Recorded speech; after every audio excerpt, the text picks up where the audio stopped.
الحمد لله نحمده ونصلي ونسلم على رسوله والنبي الكريم وعلى آله وأهل بيته الطيبين والطاهرين والمعصومين أجمعين، خصوصا على سيدنا ورسول العظيم على جده نبينا عليه الصلاة والسلام. فقد قال الله تعالى في كلامه المزيد وفرقان الحميد: أعوذ بالله من الشيطان الرجيم. بسم الله الرحمن الرحيم. ولا تحسبن الذين قتلوا في سبيل الله أمواتا بل أحياء عند ربهم يرزقون. وقال الله تعالى في كلامه المزيد وفرقان الحميد: إن الله وملائكته يصلون على النبي يا أيها الذين آمنوا صلوا عليه وسلموا تسليما. اللهم صل على سيدنا مولانا محمد وعلى آل سيدنا شفيعنا محمد. اللهم صل على سيدنا مولانا محمد وعلى آل سيدنا شفيعنا محمد. अर्श पर रहा ताहसर सा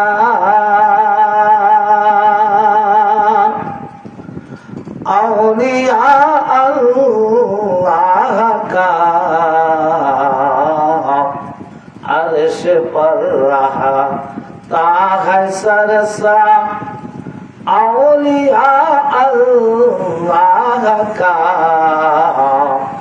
ऐ फलक है बोलो बाला औलिया अल्लाह का।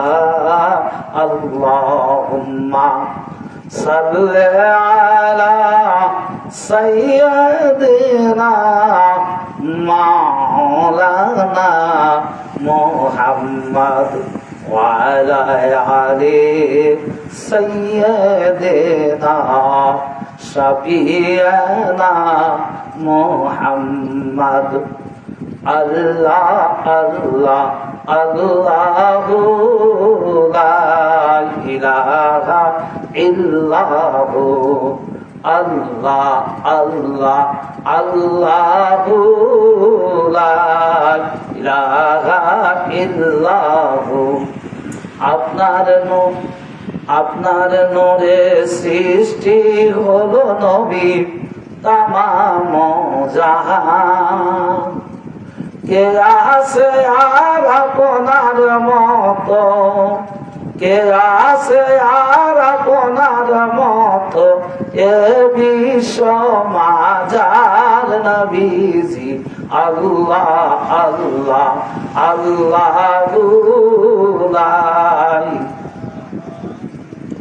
গুনাহগারের গুনাহ বোঝার নবী দেখিলে আপনার গুনাহগারের গুনাহ বোঝার নবী দেখিলে আপনার স্বপনেতে দিবেন দেখা স্বপনেতে দিবেন দেখা চেহারা এ আনোয়ার নবীজি আল্লাহ আল্লাহ আল্লাহু লা ইলাহা ইল্লাহু আল্লাহ আল্লাহ আল্লাহু লা ইলাহা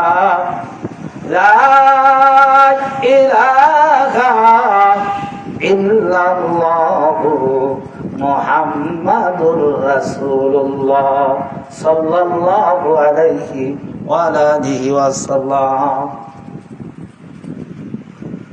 মুআজ্জাজ সামিন কিরাম, আজকে আঞ্জুমানে কাদিরিয়া ষাটেখোলা খানকা শরীফের এই মাঠ প্রাঙ্গণে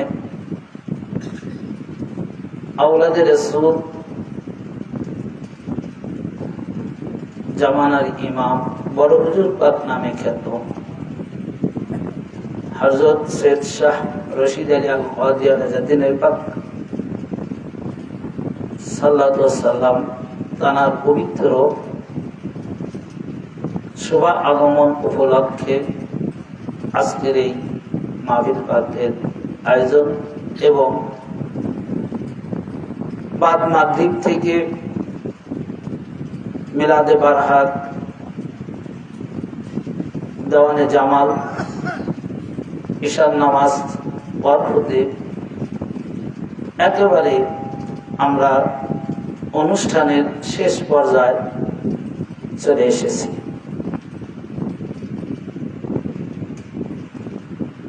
তো আজকের এই মাহফিল পাকের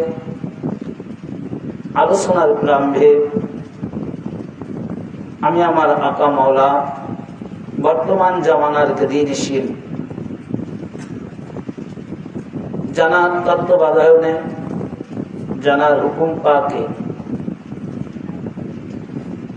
বাংলাদেশ সহ সকল আঞ্জুমানে কাদরিয়া পরিচালিত হয়, তিনি আমাদের আকা মাওলা হযরত সৈয়দ শাহ ইয়াসুফ আলী আল কাদিয়া রাদিয়াল্লাহু পাক সাল্লাল্লাহু আলাইহি ওয়াসাল্লাম পাকের কদম জগতে সিজদা এবং তার পূর্বপুরুষ আর আওলাদ আহলে বাইত কিবলা ও কাবা বনের কদম জগতে জানাই ভক্তিপূর্ণ তাজিমের সিজদা কদম বসে। অতঃপর আজকের এই মাহফিলের আয়োজক আঞ্জুমানে কাদরিয়া ষাটেখোলা শাখা কমিটির সম্মানিত সভাপতি, সেক্রেটারি সহ সকল সদস্যবৃন্দ, অত্র কমিটির সাথে সাব কমিটি হিসাবে যে সকল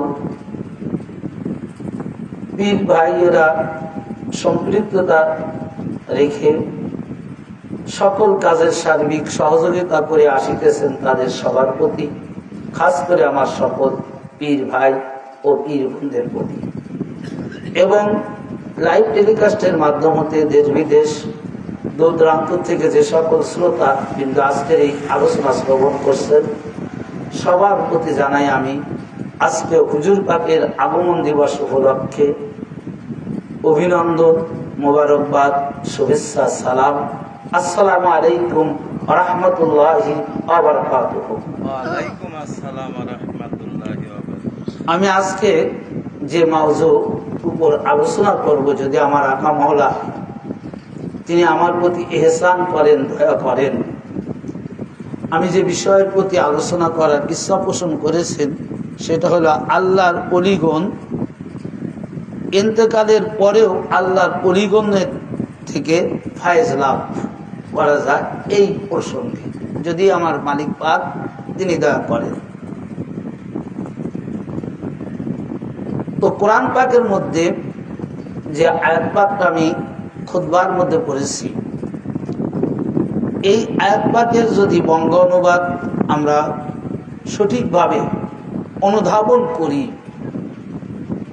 তাহলে আমরা সহজেই বুঝতে পারবো যে আসলে আল্লাহর ওলিরা কি এবং ওলিদের থেকে ফায়েজ নেওয়া যায় কিনা। তো প্রথমে আমি আমার আলোচনার প্রারম্ভে আমি একটি কথা ওলির সামনে বলে রাখি, সেটা হলো আল্লাহর ওলি যারা এই ধরাধামে আগমন করেন এবং যারা আল্লাহর ইবাদত করতে করতে আল্লাহর রাহে বিলীন হয়ে অলিত্ব লাভ করেন, তারা মৃত্যুবরণ করে না, তারা এক জায়গা থেকে আর এক জায়গায় স্থানান্তরিত হয়। আমি এই কথাটা এই জন্য বলে রাখলাম যাতে আরো সহজভাবে আপনারা উপলব্ধি করতে পারেন, কারণ এখন রাত প্রায় শেষের দিকে, আর হয়তো কিছুক্ষণ পরে হয়তো ফজরের আজান হবে। এই মুহূর্তে ওয়াজ বোঝা শোনা খুবই দুষ্কর ব্যাপার। তারপরেও মালিক মাওলা পাকের কদম পাকের শুকরিয়া যে আমরা কদম এখনো হুজুর পাকের এই আগমন রজনীতে দিবস বর্ষপূর্তি অনুষ্ঠানে আমাদের মতো মানুষদেরকে এখন পর্যন্ত অদ্যবধি পর্যন্ত এখানে হাজির রেখেছেন, অর্থাৎ জাগ্রত অবস্থায়। কারণ কত লোকই তো এসেছে, তাই না, এই ওরস এই মাহফিল উপলক্ষে, কিন্তু সবাইকে আছে আমরা সবাই নেই। তো আয়াত পাকটা যে আমি পড়েছি সেই আয়াত পাকটার অর্থ হলো এটা, ওয়ালা তাহসাবান্নাল্লাযীনা কুতিলু ফী সাবিলিল্লাহি আমওয়াতান বাল আহইয়াউ ইনদা রাব্বিহিম ইয়ারযাকুন।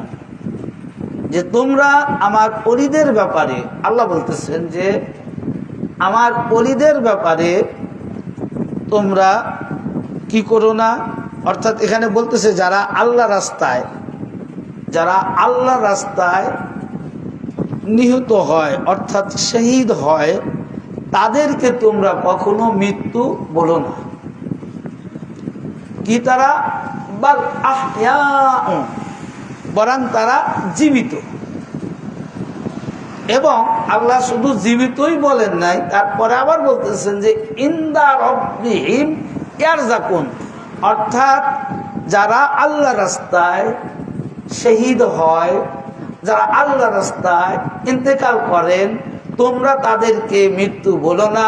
আল্লাহ বলতেছেন তারা জীবিত এবং প্রভুর নিকট থেকে অর্থাৎ আল্লাহর তরফ থেকে তাদেরকে খাদ্য খাওয়ানো হয়, রিজিক দেওয়া হয়। সুবহানাল্লাহ। এই যে আয়াত পাকের ট্রান্সলেট অর্থাৎ অনুবাদটা আমি আপনাদের বললাম, তো এই অনুবাদের মধ্যে কয়েকটা কথা আছে।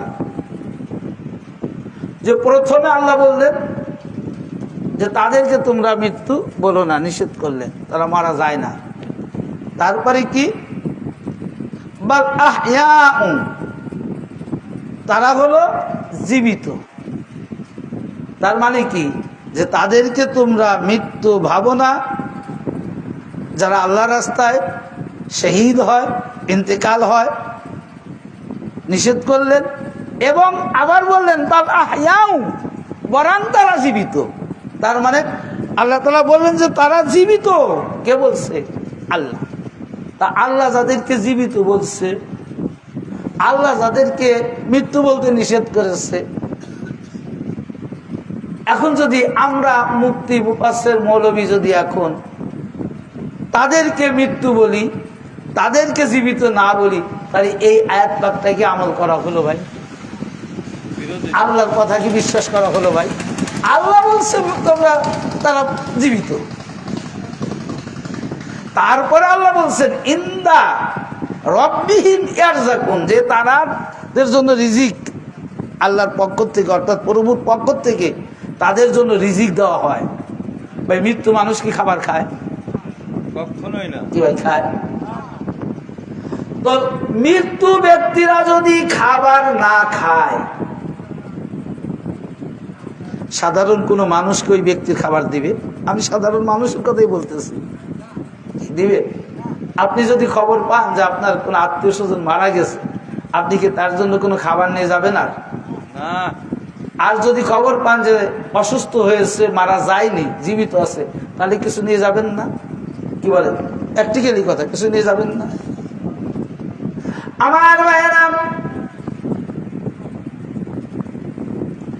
আপনি যদি মৃত্যু ব্যক্তির জন্য কোনো খাবার না নিয়ে যেতে পারেন, না দিতে পারেন,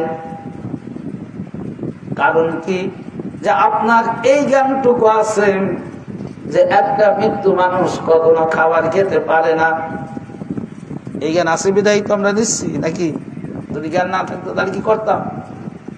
তো আমার আপনার যদি এই জ্ঞানটা থাকতে পারেন, মৃত্যু ব্যক্তি কোনো খাবার গ্রহণ করে না, মৃত্যু ব্যক্তিকে খাবার দেওয়া যায় না। যে আল্লাহ রাব্বুল আলামিন আমার আপনার এই কুল কায়নাতের সমগ্র মাখলুকাতের সৃষ্টিকর্তা, যিনি মৃত্যু দেন, যিনি জীবিত করেন, জীবন দান করেন, সেই আল্লাহ রাব্বুল আলামিন কেমন করে মৃত্যু ব্যক্তির খাবার দিতে পারে?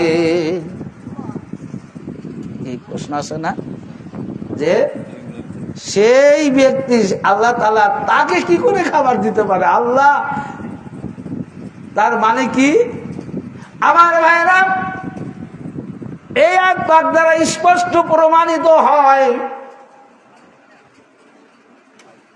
আল্লাহর ওলিরা মৃত্যুবরণ করে না, আর যারা মৃত্যু বলে স্বীকার করে, জীবিতকে অস্বীকার করে, বিশ্বাস করে না, তারা এটাই প্রমাণিত হয় তাদের জ্ঞান আল্লাহর থেকে বেশি। জোরে বলেন নাউজুবিল্লাহ।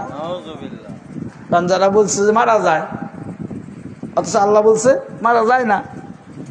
আল্লাহ বলছে মারা যায় না, হ্যাঁ, আল্লাহ বলছে আমি খাবার দেই, আর তারা বলছে কি মারা গেছে। মৃত্যু ব্যক্তি তার খাবার দেওয়া যায় না, তার মানে যে তাদের জ্ঞান আছে মৃত্যু ব্যক্তি খায় না, তার মানে আল্লাহর জ্ঞান নাই, আল্লাহ মৃত্যু ব্যক্তির খাবার দিচ্ছে। নাউজুবিল্লাহ। আমার ভাইরা, এটা কিন্তু আল্লাহর রাস্তার কথা বলা হয়েছে, সাধারণ মানুষের কথা বলা হয়েছে। একজন মানুষ ইবাদত করতে করতে আল্লাহর রাহে বিলীন যখন হয়ে যায়, আল্লাহর জন্য পাগল হয়ে যায়, নিজের সত্তা বলতে নিজের কোনো কিছু রাখে না, এমন একজন ব্যক্তির কথা বলা হয়েছে।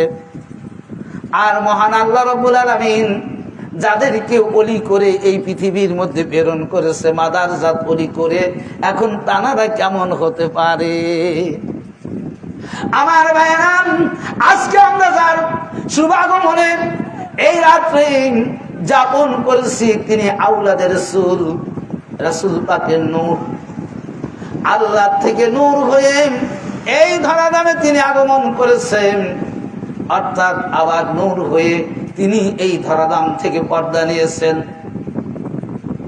যদি আল্লাহ যাদেরকে সাধারণ ওলির কথা বলা হয়েছে কোরআন পাকে, আল্লাহ রাস্তায় থাকে ইবাদত করতে করতেও হতে পারে, ওলিত্ব লাভ করার পর এ আত্মাক বোঝায়। কিন্তু আল্লাহ রাব্বুল আলামিন যাদেরকে ওলি করে এই ধরাধামে প্রেরণ করেছেন, তারা কি মৃত্যু, তারা এখন কি হতে পারে? তারা কি মারা যেতে পারে? ভাই, কখনো যেতে পারে না, কখনো তারা মারা যাবে না, কখনো যাইতে পারে না। আমার ভাইয়েরা, আজকে আমরা জানান এই বড় হুজুর পাকের শুভ আগমন উপলক্ষে এই মাহফিল পাকে হাজির হয়েছি, তিনি কখনো মারা যেতে পারে না, কারণ আল্লাহ রাব্বুল আলামিন তাকে ওলি করে এই ধরাধামে প্রেরণ করেছে। তো আজকে কার হৃদয়ে কতটুকু প্রেম আছে বড় হুজুর পাক, তার প্রতি কতটুকু প্রেম আছে, কতটুকু ভালোবাসা আছে? আজকের এই রজনী দ্বারাই এই এলাকার বাসী, অত্র এলাকায় আমরা যারা আছি, তাদেরকে অনেকটাই পরীক্ষিত হয়ে যাচ্ছে। আমার ভাইরা, আল্লাহর ওলিরা কখনো মারা যায় না। আমি প্রথমেই বলেছি তারা স্থানান্তরিত হয়, বোঝানোর জন্য কিন্তু বলে রাখছি। যারা এক স্থান থেকে অপর স্থানে যায়, যার কারণে তাদের মৃত্যু বলা যায় না। দেখেন বড় হুজুর পাক এত পর্দা নেওয়ার পরে আমরা আলোচনা করতেছি, তার অসংখ্য কারামত পাক তার পর্দা নেওয়ার পরে প্রকাশ পেয়েছে। অসংখ্য কারামত পাক যেটা অগণিত রয়েছে। আপনারাও অনেক পীর ভাইরা আছেন, তারাও সেই সকল কারামত পাক দেখেছেন। অনেক পীর ভাই অনেক কারামত পাক দেখেছেন।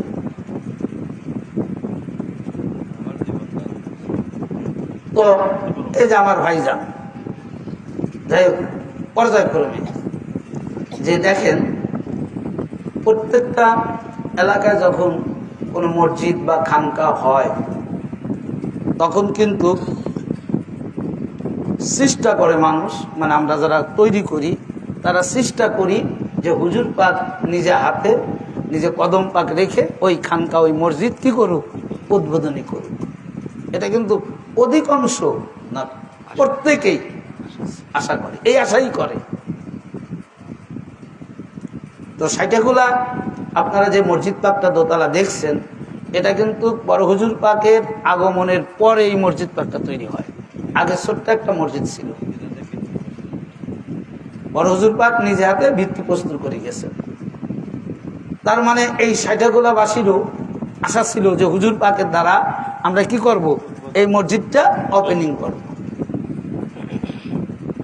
এই আশাটা ছিল। তো এখন যদি হুজুর পাকের দ্বারা যদি আমরা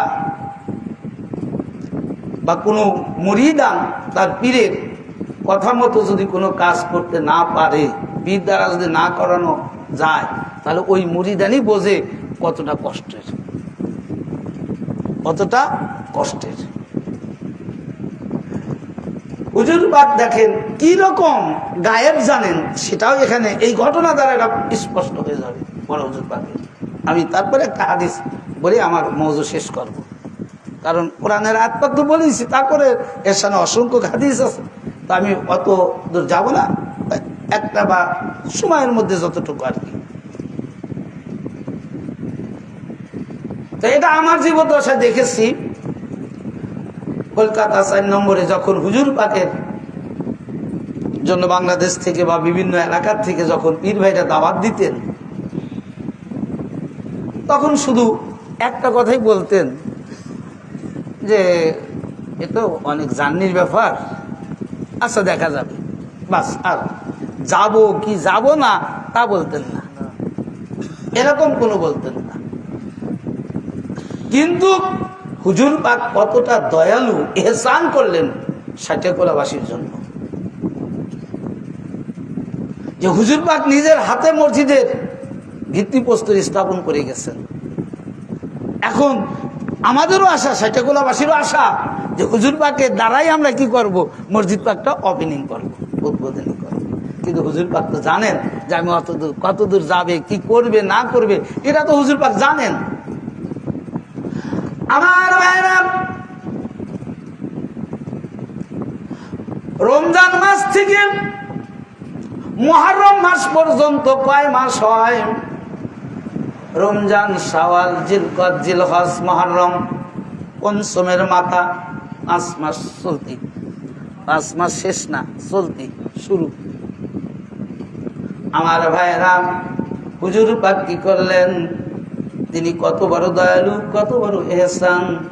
তিনি চিন্তা করছেন যে আমি নিজের হাতে সাটিয়াকোলাবাসীর জন্য একটা মসজিদের ভিত্তি প্রস্তুত করে এসেছি। মসজিদের কাজ কমপ্লিট হয়েছে।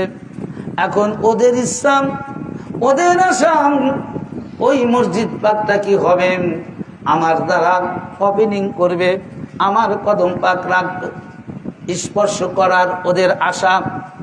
কিন্তু হুজুর পাক জানেন তিনি বাংলাদেশ তো দূরের কথা, তার অমর মুবারক কতটুকু আছে তিনি জানেন, তিনি বুঝছেন।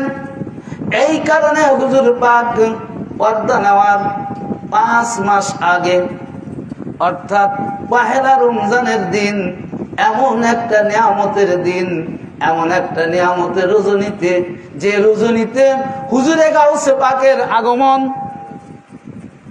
হুজুরে গাউসে পাকের বিলাদাত শরীফ রজনীতে বড় হুজুর পাক কিবলা ও কাবা তিনি হুকুম পাক করে দিলেন যে তোমরা তোমাদের ওই মসজিদ খানা কি করো, লোকাল কমিটি দ্বারা তোমরা কি করবে, ওই মসজিদ খানা উদ্বোধনী করে নাও। দোতবন আল্লাহুম্মা সাল্লি আলা সাইয়্যিদিনা মাওলানা মুহাম্মদ ওয়া আলা আলি সাইয়্যিদিনা শাফিয়ানা, আমরা যে গো নাগার উম্মত,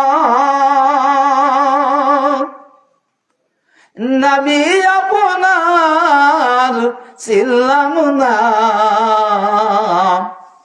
সেই কারণে রোজা হাসরে আপনি আমাদের ভুল না। আল্লাহুম্মা সাল্লি আলা সাইয়্যিদিনা মাওলানা মুহাম্মদ ওয়া আলা আলি সাইয়্যিদিনা শাফিয়ানা মুহাম্মদ। প্যারা হাজিরিন, তাহলে হুজুর পাক কি করলেন, যে আমাদের উপর ইহসান করলেন, দয়া করলেন, যে আমি যদি নাও পারি, কারণ হুজুর পাক তো জানতেন যেহেতু আমি পারছি না, তো আমার হুকুম পাকটা তো ওদের হয়ে গেল। ঠিক 5 মাস চলাকালীন অবস্থায় 6ই মুহররমে হুজুর পাক পর্দা নিলেন। আর এসে কি গায়েব হতে পারে ভাই, এসে কি গায়েব হতে পারে? লাইট হয় না কেন? দেখেন বড় হুজুর পাকের অসংখ্য কারামত পাক রয়েছে, যেটা মানে বললামই তো যে অসংখ্য কারামত পাক রয়েছে। বড় হুজুর পাক যে কথাগুলো বলতেন সেগুলো হয়ে যেত,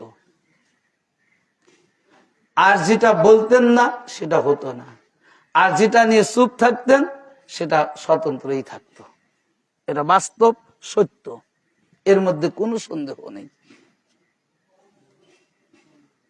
এবং বড় হুজুর পাক কিবলা ও কাবা তিনি ছিলেন, তিনি যে এলাকায় বিশেষ করে প্রথম কদম পাক রেখেছে, অধিকাংশ কদম পাকের সাথে ওই এলাকাতে বৃষ্টি হয়েছে, এটা কিন্তু সত্য। আপনার যেরকম পুণ্যা শরীফে যখন বড় হুজুর পাক প্রথম কদম পাক রাখেন, হুজুর পাকের আগমন অর্থাৎ কদম পাক রাখার সাথে সাথে ওই পুণ্যা শরীফে বৃষ্টি হয়েছে। মরু এলাকা, এখন ওই এলাকাতে সোনার ফসল ফলছে ভাই, যারা আপনারা গেছেন। অনেক পরিবর্তন। এবং শুধু তাই নয়, 2006 সালের 24 এপ্রিল 11 ফেব্রুয়ারিতে যখন হুজুর পাক এই শাহটিয়া খোলা খানকা পাকে কদম পাক রাখলেন, যে রজনীতে হিলে বর্ডার দিয়ে আসলেন, সেদিনও এখানে বৃষ্টি হয়েছেন। এত মেঘের আবির্ভাব হয়েছিল, কাল বৈশাখী ব্যাট, কিন্তু শুধু বৃষ্টি আভা হয়ে গেল, কিন্তু কোনো ঝড় হয়নি। ওই দিনে যদি ঝড় হতো, এত লোকে লোকারণ ছিলাম, এত লোকে লোকারম ছিল, কে কোথায় আশ্রয় নিবে এরকম জায়গা থাকতো না। কিন্তু হুজুর পাক তিনি দয়া করলেন, তিনি ইহসান করলেন। আর এই ইহসান করার কারণে, এই দয়া করার কারণে হুজুর পাক আসলেন এবং তার পূর্বেই একটা বৃষ্টির ঝলক হয়ে গেল। 11ই বৈশাখ আজকের দিন এইরকমই গরম ছিল, এইরকমই তাপমাত্রা ছিল। কিন্তু যখন হুজুর পাক প্রবেশ করবে, যখন হুজুর পাক খানকা শরীফের ভিতর গাড়ি দিবে সুন্দর পরে, আর সুন্দর আগ মুহূর্ত থেকে সুন্দর পরক্ষণ পর্যন্ত বৃষ্টির ছাটা হয়ে এই এলাকাটা ঠান্ডা হয়ে গেছিল। এই কথা ঠিক কিনা দেখেন, যে কিরকম জিনিস একটা হিসাব করেন যে হুজুর পাকরা কেন পারে।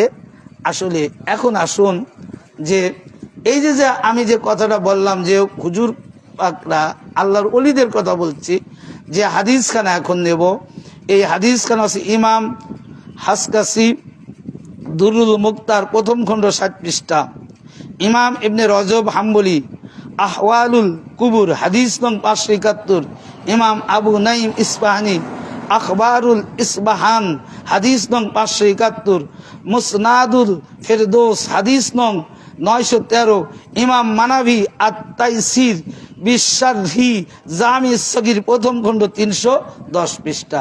হাদিস খানা রাবি হচ্ছে হযরতে আবু হুরায়রা রাদিয়াল্লাহু তাআলা আনহু, রাইসুল মুহাদ্দিসিন। অর্থাৎ যত হাদিস বর্ণনা করেছে যত রাবিরা, তার মধ্যে একজন সর্ব উৎকৃষ্ট এবং অধিক হাদিস বর্ণনাকারী সাহাবীদের মধ্যে একজন সাহাবী হযরতে আবু হুরায়রা। তেনার থেকে এই হাদিস খানা বর্ণনা করতেছেন। তিনি কি বলতেছেন, যে বলতেছেন যে আন আবি হুরায়রা ক্বালা ক্বালা রাসূলুল্লাহ সাল্লাল্লাহু আলাইহি ওয়াসাল্লাম ইন্না আরাহাল মুমিনিনা ফিস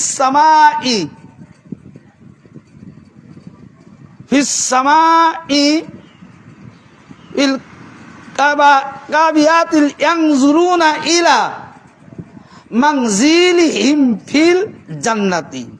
যে হযরতে আবু হুরায়রা তিনি বলেন রাসূল পাক সাল্লাল্লাহু আলাইহি সাল্লাম বলেছেন, নিশ্চয়ই মুমিন গুণের রূহ সমূহ সপ্ত আকাশে থাকে, তারা জান্নাতে তাদের স্থান সমূহ দেখতে পায়। এ ভাই দেখে কারা? দেখে কারা? যারা জীবিত থাকে। আমার ভাইরা, আল্লাহর নবী বলতেছেন, আল্লাহ রাব্বুল আলামিন কোরআন পাকের মধ্যে প্রথমে ওলি সম্পর্কে বললেন, তারপরে আল্লাহর নবী বলতেছেন যে তোমরা আল্লাহর ওলি যারা হয় অর্থাৎ মুমিন ব্যক্তি হয়, তারা সপ্তম আকাশে থাকেন, আর ওই সপ্তম আকাশ থেকে সমস্ত কিছু দেখতে পায়। তা আজকে আমরা এখানে যারা হাজির হয়েছি, বড় হুজুর পাক দেখতে পাচ্ছে না ভাই? কি বলেন, দেখতে পাচ্ছে কিনা? যে রাজবাড়ির থেকে এত কষ্ট করে আমার পীর ভাইরা আইছে, বিভিন্ন দূর দূরান্ত থেকে কষ্ট করে আমার পীর ভাইরা আসছে, হুজুর পাকের ভক্ত আশেকানরা আসছে, এটা কি দেখে না হুজুর পাক? অবশ্যই দেখেন। এই দেখেন আর একটা হাদিস, কি এই হাদিসটা আরো মারাত্মক। এই হাদিসের রাবি হচ্ছে হযরতে আবি সাঈদিন খুদরি। ক্বালা ক্বালা রাসূলুল্লাহ সাল্লাল্লাহু আলাইহি সাল্লাম আত্তাকু ফারাসাতাল মুমিনিনা ফা ইন্নাহু ইয়ানজুরু বিনূরিল্লাহি সুম্মা কারআন ইন্না ফি যালিকা লা আয়াতিল লিল মুতাওয়াসসামিন। আসলে আমরা আনুমানিক অনেক কথা বলতে পারি, কিন্তু হাদিসের কথা, কোরআন পাকের যে প্রথমে তো আমি দিলাম যে কোরআন পাকের যে আয়াত পাক, সেই আয়াত পাকের আলোকেই তো আমি প্রথমে কিছু কথা বলছি না। যদি ওইগুলো যদি মানতো, কোরআন পাক যদি মানতো, তারপরে তো হাদিসে আছে। এই হাদিস খানা অসংখ্য কিতাব থেকে নেওয়া হয়েছে।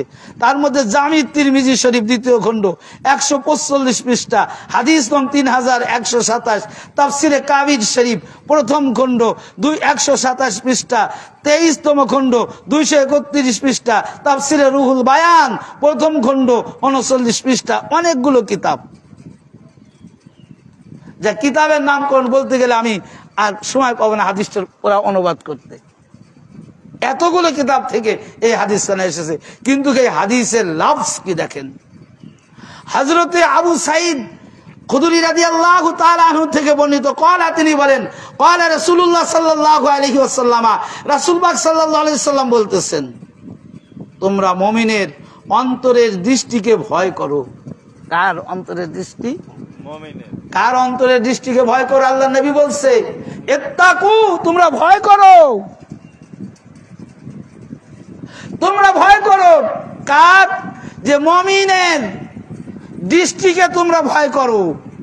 কেননা রাসূল পাক বলতেছে, নিশ্চয়ই আল্লাহর নূর দিয়ে তারা দেখে। কার নূর দিয়ে?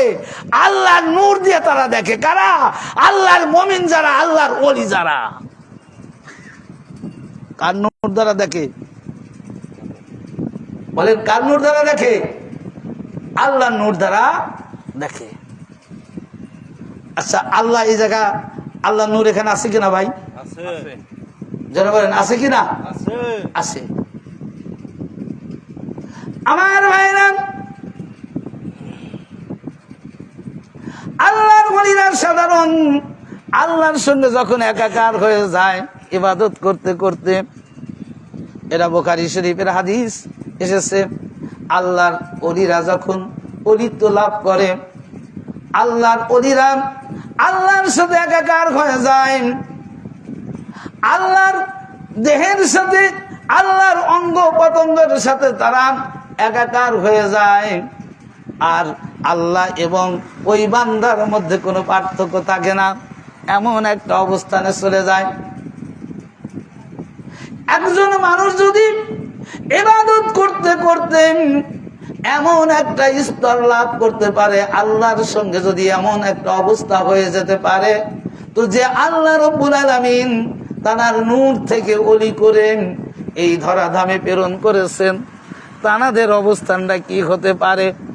আমার ভাইরা, আল্লাহর নূর কিভাবে এসেছেন? আল্লাহ যখন ইচ্ছা করছেন আমি প্রকাশিত হব, সঙ্গে সঙ্গে পাক পাঞ্জাতনের নূর পাক তৈরি হয়ে গেছে। হুজুরে গাউসে পাক বলছেন, ওই নূরের মধ্যে আমরা ছিলাম। তার মানে আওলাদে রাসূল কিয়ামত পর্যন্ত যারা এই ধরাধামে আসবে, তারা আল্লাহর নূর থেকে আসবে। আর আল্লাহ তাআলা এই কারণে বললেন, সাধারণ মুমিনের কথা হাদিস শরীফের মধ্যে উল্লেখ করলেন এই কারণে, যাতে মানুষ বুঝতে পারেন যদি আল্লাহর কোনো বান্দা ইবাদত করতে করতে আল্লাহর রাহে পৌঁছে যায়, আল্লাহর সঙ্গে যদি বিলীন হয়ে যাওয়ার পর যদি ওই বান্দা আল্লাহর হাতে একাকার হয়ে যেতে পারে, তাহলে যিনি আল্লাহর নূর থেকে আসছে তিনি কি হতে পারে? আমার ভাইয়েরা, আল্লাহর নূর সর্বত্র বিরাজমান। আল্লাহ তাআলা বলেছেন, আমার নূর আসমান এবং জমিনের সর্ব জায়গায়। আল্লাহ এ কথাও বলেছে যে আমার সৃষ্টির জগতে এমন কোন জায়গায় নাই যে ওই জায়গা আমি বিরাজমান না। আমার ভাইরা, আল্লাহর নূর এই কারণে রাসূল বলতেছেন, যারা আল্লাহর নূর থেকে এসেছেন, এই নূরের সাথে একাকার হয়ে তারা এসেছে, আর এই নূরটা আল্লাহর নূরের সাথে বিলীন হয়ে গেছে। আর আল্লাহর নূরের সাথে বিলীন হওয়ার কারণে আল্লাহ রব্বুল আলামিনের নূর দ্বারা প্রত্যেকটা ওলিরা প্রত্যেকটা কিছু স্বচক্ষে দেখে। আমরা দেখি আমাদের চোখের আলো দ্বারা, অন্ধকার হলে লাইট জ্বালাই, কি ঠিক কিনা? লাইট জ্বালাই। আর আল্লাহর ওলিরা আল্লাহর নূর দ্বারা দেখে। তো আল্লাহর নূর আল্লাহর ওলিদের লাইট। হ্যাঁ, আল্লাহর নূর কি? আল্লাহর নূর হচ্ছে আল্লাহর ওলিদের লাইট। এরপরেও কি আর আমাদের এখন যদি কেউ অস্বীকার করে যে আল্লাহর ওলিরা মারা যায়, কি আল্লাহর ওলিরা দেখতে পারে না, তাহলে কি হয়? তাহলে আল্লাহর সাথে তারা আল্লাহকেই মানে না, তারা আল্লাহকেই মানে না। এই কারণেই আমি আজকে এই বাউজাটা নিয়েছি। এখন যারা আল্লাহর নূরের সাথে একাকার হয়ে যায়, যারা মৃত্যুবরণ করে না, যেখানে আল্লাহ নূর থাকে সেইখানে তারা থাকে, তো তাদের থেকে ফায়েজ নেওয়া যাবে না ভাই? তারা ফায়েজ দিতে পারবে না ভাই? এই কারণেই মাওলা হুজুর পাক, শেষ কথাটা বলে কিয়াম করব, যে মাওলা হুজুর পাক তিনি যখন বেসালে হক নেবে, এই যে কয়েকদিন আগে পুরুষ পাক হয়ে গেল 27শে সওয়াল রজনীতে, যে মাওলা হুজুর পাক জানার পুরুষ পাক 4টা ফাল্গুনে অনুষ্ঠিত হয়। লক্ষ লক্ষ ভক্তবিন্দু দেশ বিদেশ থেকে মাওলা হুজুর পাকের উরুস পাকে হাজির হয় কিনা? তো এই মাওলা হুজুর পাক যখন নিজে বেসালে হক নিবে, এই কথা যখন তার খাদেমদের নিকট বর্ণনা করছিলেন, আসলে আল্লাহর ওলিরা যা বলে এই কথাগুলো তো তারা মিথ্যা বলে না, সত্যটাই বলে তারা। তো মাওলা হুজুর পাক তখন বলেছিলেন, যখন ভক্তরা খাদেমরা জিজ্ঞাসা করলেন, আরজি করলেন, হুজুর আপনি যদি চলে যান আমাদের কি গতি হবে? আমরা দেখতে পাই আপনার নিকট দূর দূরান্ত থেকে অসংখ্য ভক্তবৃন্দ আসে, কেউ অসুস্থ হয়ে আসে, সে সুস্থ হয়ে যায়, কারো সন্তান হয় না, তাকে আপনি সন্তান দিয়ে দেন, কেউ বালা মুসিবত নিয়ে আসে, তার বালা মুসিবত থেকে আপনি হেফাজত করে দেন। তো হুজুর আপনি যদি চলে যান, পর্দা নেন, তো এই উপকারটা আমরা কোথা থেকে পাবো? আমার মায়েরা, মাওলা হুজুর পাক তখন বলছিলেন, তোমরা কেউ ঘাবড়াইও না, ঘাবড়াইও না, আমি আল্লাহ থেকে এসেছি, আবার আল্লাহর সঙ্গে বিলীন হয়ে যাব। আমার যিনি মতেকাদ হবে, আমার যিনি ভক্ত হবে, আমার যিনি আশেকান হবেন, আমি পর্দা নেব, তাতে কি হয়েছে? আমার ক্ষমতা কখনো শেষ হবে না, আমার ক্ষমতা পর্দা নেওয়ার পরেও থাকবে। এখন যেরকম আছেন, এখন যেরকম আমার ক্ষমতা আছে, আমি যখন পর্দা নেব, এই পর্দা নেওয়ার পরে ঠিক অনুরূপ হুবহু আমার ক্ষমতাটা একই রকম থাকবে।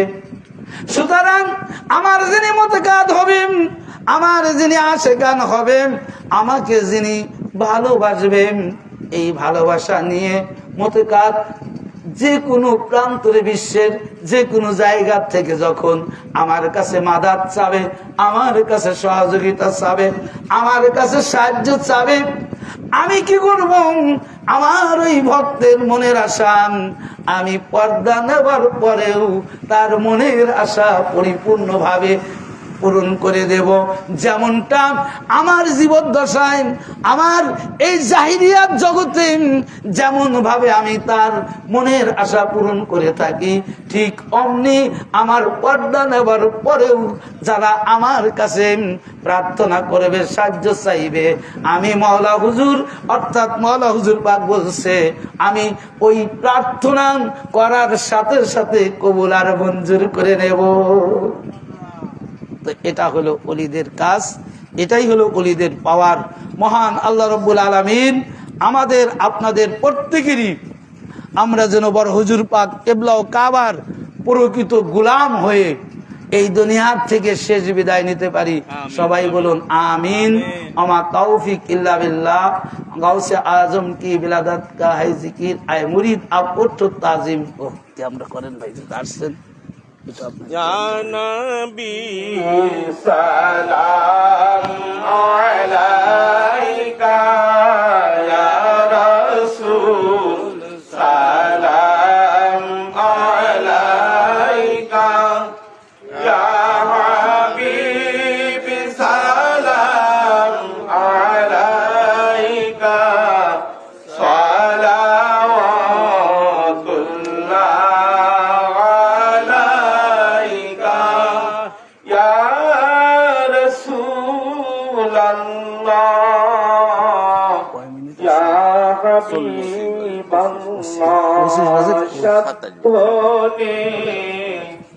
যেতে মদিনায় দিন রাত এই ভাবনায় দেখা দেন নবীজি স্বপন মনে আরো আপনার চরণে ইয়া নবী সালাম আলাইকা ইয়া রাসূল সালাম আলাইকা ইয়া হাবিব সালাম আলাইকা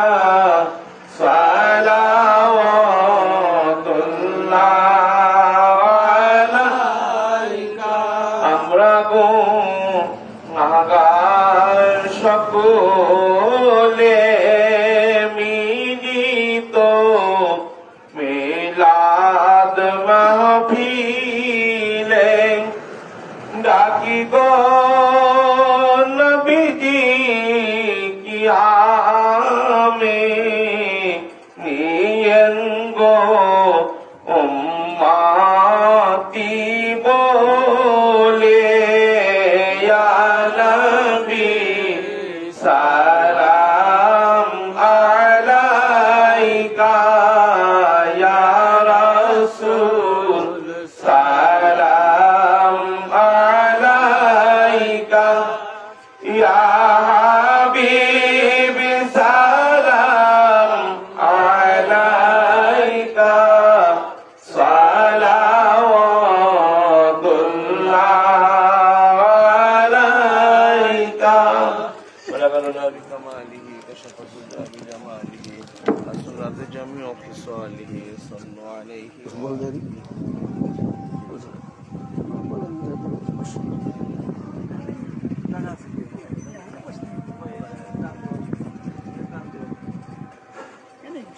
সম্মানিত বীর ভাই বোন বৃন্দ,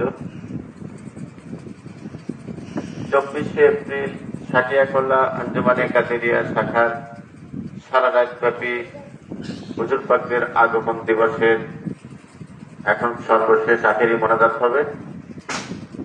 দূর দূরান্ত থেকে বিভিন্ন আঞ্জুমান এবং সাধারণ বীর ভাই বোনেরা আমাদের সাটিয়াকোলায় হাজির হওয়ার জন্য আমরা পুনরায় কৃতজ্ঞতা প্রকাশ করছি। সেই সাথে অত্র আঞ্জুমানের যে সকল ভলেন্টিয়ার বৃন্দ রয়েছেন, দিনরাত অক্লান্ত পরিশ্রম করে এই অনুষ্ঠানটিকে সাফল্যমণ্ডিত করেছেন, তাদেরকে আমরা ধন্যবাদ জানাই। আরেকটি কথা, অনেক পীর ভাইয়েরা বিভিন্ন ভাবে দূর দূরান্ত থেকে এসেছিলেন। জানি না আপনারা কি খেয়েছেন, কোথায় কিভাবে ছিলেন। যদি কারো খাওয়া দাওয়া বা কোনো কাজে কোনো ক্ষেত্রে যদি কোনো অসুবিধা হয়ে থাকে, সেটা আমরা কমিটির পক্ষ থেকে দুঃখ প্রকাশ করছি। আপনাদের কাছে ক্ষমা চাই। দয়া করে আপনারা ক্ষমা সুন্দর দৃষ্টিতে দেখবেন। ভবিষ্যতে অবশ্যই আমাদের সকল অনুষ্ঠানে আপনারা সহযোগিতা করবেন, এই আশাবাদ ব্যক্ত করি। এখন মোনাজাত শেষে যথাসময় আমাদের 4:40 আজান হবে। আজানের সঙ্গে সঙ্গে আমাদের ফজর নামাজ হবে। আজকে 30 মিনিট বিরতি নাই, সঙ্গে সঙ্গে ফজর নামাজ পরে আমরা নিয়াজ পাক বিতরণ করব। যারা নিয়াজ পাকের রশিদ কেটেছেন নিয়াজ পাক দিয়ে যাবেন, আর যারা এখনো কাটেননি আমাদের টিকিট কাউন্টার খোলা আছে, নিতে পারবেন। আগামী বুধবার 11ই জিলকদের 11ই শরীফ আপনারা 11ই শরীফে হাজির হবেন। আসসালামু আলাইকুম। اللهم آمين. اللهم صل على سيدنا مولانا ونبينا وشفينا محمد معدن الجود والكرم وعلى آله وصحبه وبارك وسلم على سيدنا غوث العظم وأولاده سيدنا مرشدنا مكرم. ربنا ظلمنا أنفسنا وإن لم تغفر لنا وترحمنا لنكونن من الخاسرين. ربنا لا تزغ قلوبنا بعد إذ هديتنا وهب لنا من لدنك رحمة إنك أنت الوهاب রব্বুল আলামিন পরওয়ারদিগার আলম আমাদের আকা আমাদের মাওলা আমাদের পীর মুর্শিদ বড় হুজুর পাক কিবলা ও কাবা তার শুভাগমন উপলক্ষে 24শে এপ্রিল দিবাগত রজনীতে বাদ মাগরিব হতে ফজরের পূর্বক্ষণ পর্যন্ত মাওলা তোমার আশিকান তোমার জাকরান তোমার ভক্তবৃন্দদের নিয়ে কার্যক্রম শেষ করে ফজরের পূর্বক্ষণে আপনার কদম পাকে দুখানা হাত তুলেছি মাওলা মাবুদ দয়া করে মায়া করে আমাদের পক্ষ থেকে আজকের এই মাহফিল খানা আপনার কদম পাকে আপনি কবুল আর মঞ্জুর করে নিন মাওলা খাস করে মাওলা দয়া করে মাওলা রাজবাড়ী শহর যে যেখান থেকে আজকের এই মাহফিল পাকে দূর দূরান্ত থেকে যারা হাজির হয়েছে মাওলা বড় হুজুর পাকের আগমন উপলক্ষে মাওলা আপনি দয়া করে তাদের এই হাজিরাটুকু কবুল আর মঞ্জুর করে নিন মাওলা খাস করে মাওলা দয়া করে মাওলা যে যেরকম ভাবে সার্বিক সহযোগিতা করেছে মাওলা প্রত্যেকেরই সহযোগিতা গুলো আপনি কবুল আর মঞ্জুর করে নিন মাওলা মাবুদ দয়া করে মায়া করে আমরা যারা হাজির হয়েছি আমাদের অনেকের আত্মীয় স্বজন মায় মুরব্বী পিতা মাতা সহ আপনজন যে যাকে কবর নামক স্থানে চিরনিদ্রায় শায়িত হয়েছে মাওলা যার তাদের জীবনের সকল গুনাহগুলো মাফ করে দেন মাওলা মাবুদ দয়া করে জানাদের অক্লান্ত পরিশ্রমের বিনিময় আজকের এই মাহফিল পাক আজকের এই খালকা শরীফ পেয়েছি পূর্বপুরুষ তারাও অনেকেই আমাদের বাজার নেই মাওলা আপনি দয়া করে তাদের জীবনের দুনিয়ার গুণাগুলো মাফ করে তাদের কবরগুলো আপনার কদম পাকের নিচে জারি করে দিও মাওলা মাবুদ আমাদের একজন পীর ভাই আব্দুল সাত্তার তিনি তার বড় মেয়ের জন্য দোয়া চাচ্ছে মাওলা এমনি করে অসংখ্য পীর ভাই পীর বোন কার মনের মধ্যে কোন আশা লুকায়িত আছে মাওলা আপনি তো সমস্ত কিছুর অন্তর্যামী মাওলা আপনি তো সমস্ত কিছু দেখেন মাওলা আপনি মেহেরবানি করে প্রত্যেকেরই সকল প্রকারের বালা মুসিবত প্রত্যেকেরই মনের নেক আশাগুলো পরিপূর্ণ ভাবে কবুল আর মঞ্জুর করে দিন মাওলা মাবুদ দয়া করে মায়া করে আমাদের জীবনের সকল গুণাগুলো মাফ করে দেন মাওলা জানি না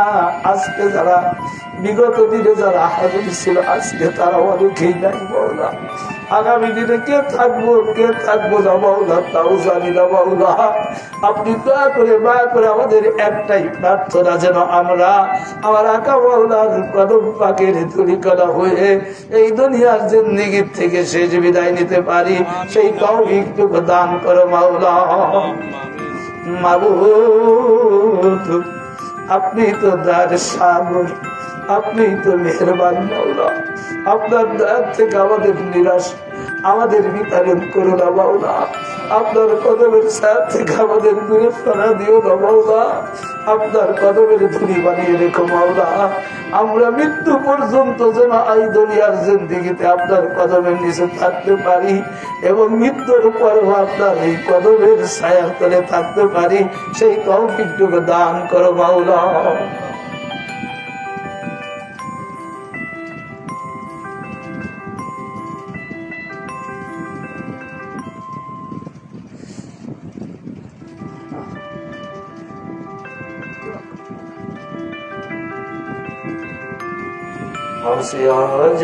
মানে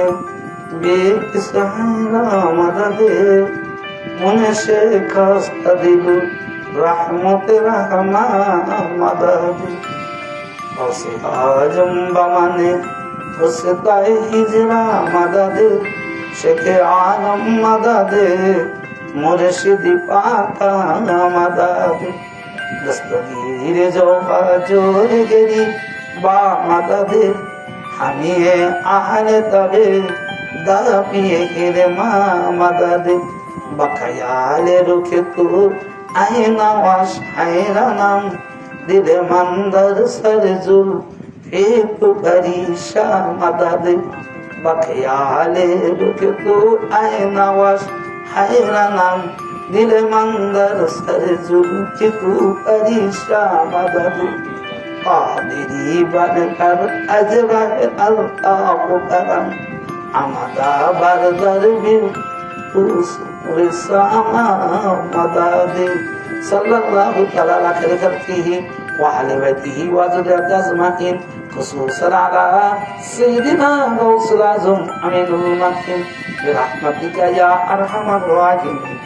ला इलाहा